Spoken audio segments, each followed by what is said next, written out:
FEFKA cinema മേഖലയിൽ മറ്റു സംഘടനകൾക്ക് പ്രവർത്തന സ്വാതന്ത്ര്യം നിഷേധിക്കുകയാണെന്ന് ചലച്ചിത്ര മേഖലയിലെ സാങ്കേതിക സംഘടനയായ ഭജസ്. ബി ഉണ്ണികൃഷ്ണന്റെ അറിവോടെ ഫെഫ്കയുടെ ഗുണ്ടായിസമാണ് സിനിമയിലെ സാങ്കേതിക മേഖല നേരിടുന്നത്. മട്ടാഞ്ചേരി മാഫിയ എന്ന പേരിൽ സിനിമയെ തകർക്കുന്ന മയക്കുമരുന്ന് സംഘത്തെ ഇല്ലാതാക്കാൻ സംസ്ഥാന സർക്കാർ ഒന്നും ചെയ്യുന്നില്ലെന്നും ഭജസ് ആരോപിക്കുന്നു. ഗൂഗിൾ കെ വേണുഗോപാൽ തയ്യാറാക്കിയ റിപ്പോർട്ടിലേക്ക്. സിനിമാ മേഖലയിലെ സാങ്കേതിക പ്രവർത്തകരുടെ ഒരു കൂട്ടായ്മയാണ്, സംഘടനയാണ് ഭാരതീയ ചലച്ചിത്ര സാങ്കേതിക പ്രവർത്തക സംഘം. ഈ ഭജസ് എന്ന് പറയുന്ന സംഘടന ഫെഫ്കയിൽ നിന്നുൾപ്പെടെ വലിയ രീതിയിലുള്ള തൊഴിൽ നിഷേധങ്ങൾ നേരിടുന്നതായിട്ടുള്ള വാർത്തകൾ പുറത്തു വരുന്നു. ഇപ്പോൾ ഭജസിന്റെ സംസ്ഥാന സെക്രട്ടറി നമ്മോടൊപ്പം ചേരുകയാണ്. ഫെഫ്ക ഏത് രീതിയിലാണ് ഭജസിന് വെല്ലുവിളി ഉയർത്തുന്നത്? വർഷങ്ങളോളമായിട്ട് ഈ മേഖലയിൽ ജോലി ചെയ്യുന്ന ടെക്നീഷ്യന്മാരാണ് ഭജസിലുള്ളത്. കാരണം ഫെഫ്ക എന്ന് പറയുന്ന സംഘടനയിൽ മെമ്പർഷിപ്പ് എടുക്കണമെങ്കിൽ 1.5 ലക്ഷം 2 ലക്ഷം രൂപ കൊടുക്കണം. അതില്ലാത്തത് കൊണ്ട് ഈ മേഖലയിൽ ജോലി ചെയ്യാൻ വേണ്ടി ഒരു തൊഴിലാളി സംഘടന എന്നുള്ള നിലയ്ക്കാണ് ഭാരതീയ ചലച്ചിത്ര സാങ്കേതിക പ്രവർത്തക സംഘത്തിൽ മെമ്പർഷിപ്പ് എടുക്കുന്നത്. ഇതിൽ മെമ്പർഷിപ്പ് എടുത്ത യൂണിറ്റിൻ്റെ ലൈറ്റ് ബോയ്സ് ഉണ്ട്, അതേപോലെ തന്നെ ക്യാമറ അസിസ്റ്റൻസ് ഉണ്ട്, ക്യാമറമാൻ ഉണ്ട്, അതേപോലെ പ്രൊഡക്ഷൻ കൺട്രോളർ ഉണ്ട്, അതേപോലെ ഈ ആർട്ടിൽ വർക്ക് ചെയ്യുന്ന ഒരുപാട് ആർട്ട് ഡയറക്ടേഴ്സ്, ആർട്ട് അസിസ്റ്റൻസ്, അങ്ങനെ ഒരുപാട് ആൾക്കാർ ജോലി ചെയ്യുന്നുണ്ട്. ഇവരാരെങ്കിലും ജോലി ചെയ്യാൻ വേണ്ടി വന്നു കഴിഞ്ഞാൽ, അല്ലെങ്കിൽ ഏതെങ്കിലും പ്രൊഡക്ഷൻ കൺട്രോളർമാർ ഇവർക്ക് ജോലി കൊടുത്താൽ ഫെഫ്കയുടെ ആൾക്കാർ ലൊക്കേഷനിൽ വരികയും അവിടെ നിന്ന് ഫെഫ്കയുടെ മെമ്പർമാരല്ലെങ്കിൽ ജോലി ചെയ്യാൻ പറ്റില്ല എന്ന് പറഞ്ഞുകൊണ്ട് അവർ മാറ്റി നിർത്തുകയും ചെയ്യുന്നു. നമ്മുടെ ഈ ഫെഫ്കയുടെ നേതൃത്വത്തിൽ അവരൊരു ഗുണ്ടാ സംഘം പോലെ പ്രവർത്തിക്കുന്നതാണ് പറയുന്നത്. അവരുടെ പേരിൽ ഒരു ഗുണ്ടാ സംഘം മാതിരിയാണ് അവരുടെ പ്രവർത്തനം നടക്കുന്നത്. കാരണം അവരെ ആൾക്കാർ ലൊക്കേഷനിൽ വന്ന് ഭീഷണിപ്പെടുത്താണ്. ആരെങ്കിലും വന്ന് ജോലി ചെയ്യുന്നുണ്ടെങ്കിൽ അവരെ ജോലി ചെയ്യാൻ പാടില്ല, അവരെ മാറ്റി നിർത്താം. പ്രൊഡക്ഷൻ കൺട്രോളർമാരെ ഭീഷണിപ്പെടുത്തിയിട്ട് ആ ഭീഷണിക്ക് വഴങ്ങിയിട്ട് പ്രൊഡക്ഷൻ കൺട്രോളർമാർ അവരെ ഒഴിവാക്കുകയാണ്. അവരെ ജോലി ചെയ്യാൻ സമ്മതിക്കില്ല, അവരെ ജോലി കൂടി പോകും എന്നുള്ളത് കൊണ്ട് പേടിച്ചിട്ട് ഒഴിവാക്കിക്കൊണ്ടിരിക്കുകയാണ്. ഈ ഭജസ് ഒരു രജിസ്ട്രേഡ് സംഘടനയല്ലേ? രജിസ്ട്രേഡ് തൊഴിലാളി ആക്ട് പ്രകാരം രജിസ്റ്റർ ചെയ്ത രജിസ്ട്രേഡ് തൊഴിലാളി യൂണിയനാണ്. ഈ മേഖലയിൽ രജിസ്ട്രേഡ് യൂണിയൻ എന്ന് പറയുന്നത് ഭജസിനേ ഉള്ളൂ. മറ്റുള്ള ഫെഫ്കയ്ക്കൊക്കെ രജിസ്ട്രേഡ് യൂണിയൻ ഉണ്ട്.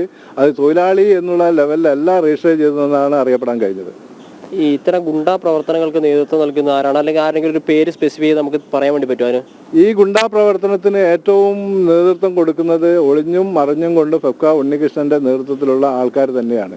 ഇവരോട് വലിയൊരു ഗൂഢസംഘം തന്നെ ഈ ഡ്രൈവർമാരെ യൂണിയനിൽ വലിയൊരു ഗൂഢസംഘം പ്രവർത്തിക്കുന്നുണ്ട്. ഈ ഡ്രൈവർമാരെ പരിശോധിക്കുകയാണെങ്കിൽ പലരും ക്രിമിനൽ പശ്ചാത്തലമുള്ള ഡ്രൈവർമാരാണ്. എറണാകുളത്തുള്ള ഒട്ടനവധി ഡ്രൈവർമാർ ക്രിമിനൽ പശ്ചാത്തലമുള്ളതാണ്. ഈ പൾസർ സുനി ആരാ? പൾസർ സുനി ഇവരുടെ മെമ്പറാണ്, ഫെഫ്കയുടെ മെമ്പറാണ്. അവനാണ് ഈ പ്രശ്നങ്ങൾക്കെല്ലാം തുടക്കം കുറിച്ചതും ഈ വിഷയങ്ങളൊക്കെ ഉണ്ടാകാനുള്ള ഏക കാരണം പൾസർ സുനിയാണ്. ഈ മട്ടാഞ്ചേരി മാഫിയ എന്ന് പറയുന്ന ഒരു ലോബിയെ കുറിച്ച് ചലച്ചിത്ര മേഖലയിൽ കുറേ നാളുകളെ നമ്മൾ കേൾക്കുന്നതാണ്. ഇവരൊക്കെ അതുമായി കണക്ട് ചെയ്യാൻ പറ്റുന്നതാണോ? മട്ടാഞ്ചേരിയിലുള്ള ഈ മാഫിയ അത് വേറൊരു സംഘമാണ്.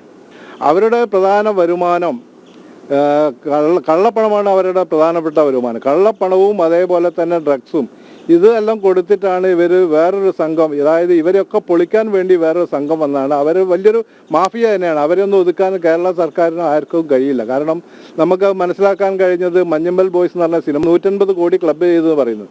ഇത് ED വന്ന് അന്വേഷിച്ചപ്പോഴാണ് അറിയുന്നത് അത്രയും പൈസ ക്ലബ്ബ് ചെയ്തിട്ടില്ല, അത് ബാക്കിയുള്ളത് കള്ളപ്പണമാണ് എന്നുള്ളത് അറിയുന്നത് ED വന്ന് അന്വേഷിച്ചപ്പോഴാണ്. കള്ളപ്പണം ഒതുക്കണമെങ്കിൽ അത് കേന്ദ്ര സർക്കാർ തന്നെ തീരുമാനിച്ചെങ്കിലേ അവരെ ഒതുക്കാൻ കഴിയുള്ളൂ. കേരള സർക്കാരിന് അവരെ ഒതുക്കാൻ ഒരിക്കലും കഴിയില്ല. താങ്കൾ സിനിമയിൽ ഏതു മേഖലയിലാണ് പ്രവർത്തിച്ചിട്ടുള്ളത്? എത്ര സിനിമയുമായിട്ട് സഹകരിച്ച് പ്രവർത്തിച്ചിട്ടുണ്ട്? ഞാൻ ഏകദേശം ഒരു 100-110 സിനിമയിൽ വർക്ക് ചെയ്തിട്ടുണ്ട്. ഒട്ടനവധി ആൾക്കാർ ഇവിടെ മമ്മൂട്ടി സാറിൻ്റെ കൂട്ടത്തിൽ ഞാൻ ഡ്രൈവറായി ജോലി ചെയ്തിട്ടുണ്ട്. അതേപോലെ മോഹൻലാലിൻ്റെ പടത്തിൽ വർക്ക് ചെയ്തിട്ടുണ്ട്. കേരളത്തിലെ ഒട്ടുമിക്ക പ്രഗത്ഭ നടന്മാർ, പഴയ കാലത്തുള്ള പ്രഗത്ഭ നടന്മാരുടെ കൂട്ടത്തിൽ ഞാൻ വർക്ക് ചെയ്തൊരു വ്യക്തിയാണ്. ഡ്രൈവറായിട്ട് ഒരുപാട് കാലം 90 കാലഘട്ടങ്ങൾ തൊട്ട് 89-90 കാലഘട്ടം തൊട്ടിട്ട് ഈ ഒരു 4 മാസം മുമ്പേ തെളിവ് സഹിതം എന്നൊരു സിനിമ വരെ അവിടെ ഞാൻ വർക്ക് ചെയ്തിട്ടുണ്ട്. ഇവിടെയൊക്കെ ഞാൻ വർക്ക് ചെയ്യുമ്പോൾ പഴയ കാലത്ത് എനിക്ക് യാതൊരു പ്രശ്നങ്ങളില്ലായിരുന്നു. ഇപ്പോഴാണ് ഈ വലിയ വിഷയങ്ങളായിട്ട് ഞാൻ വർക്ക് ചെയ്യുന്ന നേരം പ്രേമനെ വർക്ക് ചെയ്യാൻ പാടില്ല, പ്രേമൻ ഭജസിൻ്റെ ആളാണ്, ഭജസിൻ്റെ ആൾക്കാർ വർക്ക് ചെയ്യാൻ പാടില്ല. ഞാൻ മാത്രമല്ല, എൻ്റെ കൂടെ വർക്ക് ചെയ്യുന്ന ഒട്ടനവധി ആൾക്കാർക്ക് പീഡനങ്ങൾ, അനുഭവങ്ങൾ വന്നിട്ടുണ്ട്. ഇവരെ വർക്ക് ചെയ്യാൻ സമ്മതിക്കാതെ ഒരുപാട് ആൾക്കാർ ഇവിടെ നിന്നൊക്കെ എറണാകുളത്തൊക്കെ പോയിട്ട് വർക്ക് ചെയ്യാൻ വണ്ടിയായിട്ട് പോയിട്ട് 2 ദിവസം വർക്ക് ചെയ്യുമ്പോഴാണ് പെട്ടെന്ന് ഇവരെ ആൾക്കാർ വന്ന് പറയുന്നത് ഇവരെ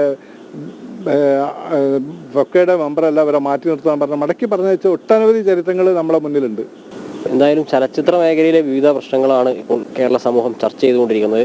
അതിൽ ചർച്ച ചെയ്യപ്പെടാതെ ഇരിക്കുന്ന ഒരുപാട് കാര്യങ്ങൾ കൂടിയുണ്ട്. തൊഴിൽ നിഷേധവുമായി ബന്ധപ്പെട്ട വിഷയങ്ങളുണ്ട്. ഫെഫ്ക പോലെയുള്ള സംഘടന, തൊഴിലാളികളുടെ സംഘടന എന്ന് പറയുമ്പോഴും അവർ നൂറുകണക്കിന് ആളുകളുടെ തൊഴിൽ നിഷേധത്തിന് കാരണമാകുന്ന ഒരു കാര്യമാണ് ഇപ്പോൾ പുറത്തു വന്നിട്ടുള്ളത്. ഇതൊക്കെ പരിഹരിക്കേണ്ടത് തന്നെയാണ്. കോഴിക്കോട് നിന്ന് ക്യാമറാമാൻ സന്തോഷിനൊപ്പം ഗോകുൽ കെ വേണുഗോപാൽ, ജനം.